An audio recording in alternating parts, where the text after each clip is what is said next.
வணக்கம் நண்பர்களே. பாரம்பரிய முறையில் சுவையான கறிவேப்பிலை நெல்லிப்பொடி எப்படி செய்யறதுன்னு இந்த வீடியோவில் பார்க்கலாம் வாங்க.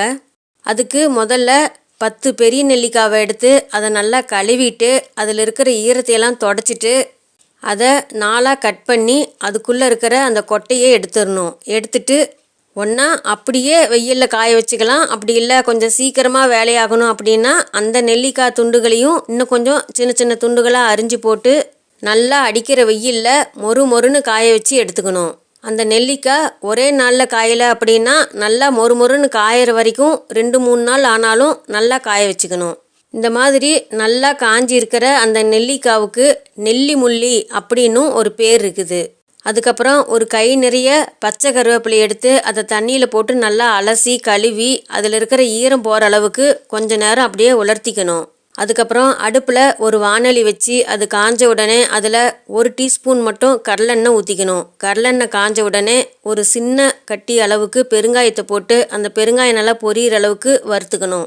பெருங்காயம் நல்லா வறுபட்டு வந்த உடனே அந்த பெருங்காயத்தை மட்டும் எடுத்து ஒரு தட்டத்தில் வச்சுக்கணும். மறுபடியும் அதே எண்ணெயில் 6 வரமிளகாவை போட்டு அடுப்பு சிம்மிலே வச்சுக்கிட்டு மிளகாயை தீய விடாமல் வறுத்துக்கணும். மிளகாவை நல்லா வறுத்த உடனே அந்த மிளகாவையும் எடுத்து பெருங்காயத்தோடையே போட்டு வச்சுக்கணும். அதுக்கப்புறம் எண்ணெய் இல்லாத வேறொரு வாணலி அடுப்பில் வச்சு அதில் கழுவி வச்சுருக்குறோம் இல்லைங்களா, அந்த கருவேப்பிலையை எடுத்து போட்டு நல்லா மொறுன்னு வர்ற வரைக்கும் வறுத்துக்கணும். அடுப்பை சிம்மிலேயே வச்சு தான் வறுக்கணும். கருவேப்பிலையும் நல்லா வறுத்த உடனே அதையும் எடுத்து இன்னொரு தட்டத்தில் வச்சு ஆற விட்டுக்கணும். மறுபடியும் அதே வாணலியில் இந்த கருவேப்பிலை பொடிக்கு தேவையான அளவுக்கு கல்லுப்பு போட்டு வறுத்துக்கணும். அந்த கல்லுப்பு நல்லா வறுத்துட்டு அதை தனியாக ஒரு தட்டத்தில் வச்சுக்கணும். ஏன்னா நம்ம பொடி அரைக்கிறப்ப போட்டுக்கலாம், தேவைக்கு மட்டும் எடுத்து போட்டுக்கலாம்.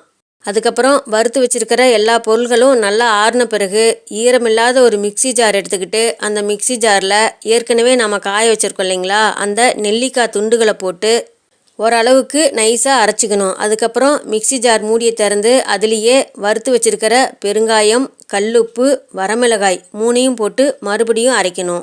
அதையும் ஓரளவுக்கு நல்லா பொடி பண்ணின பிறகு மறுபடியும் மிக்சி ஜார் மூடியை திறந்து வறுத்து வச்சுருக்கிற அந்த கருவேப்பிலையை போட்டு மறுபடியும் நல்லா நைஸாக பொடி பண்ணிக்கணும்.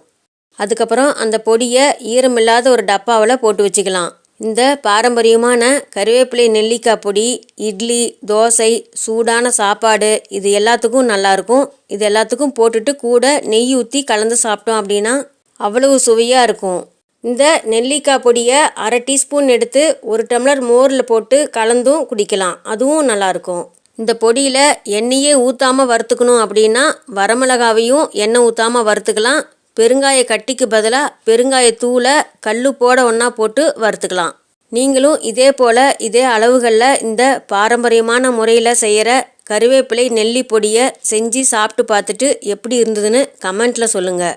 இந்த வீடியோ உங்களுக்கு பிடிச்சிருந்தா நம்ம சேனலை சப்ஸ்கிரைப் பண்ணுங்கள், உங்களுக்கு தெரிஞ்சவங்களுக்கு ஷேர் பண்ணுங்கள், லைக் பண்ணுங்கள், கமெண்ட் பண்ணுங்கள். மீண்டும் அடுத்த வீடியோவில் சந்திப்போம் நண்பர்களே.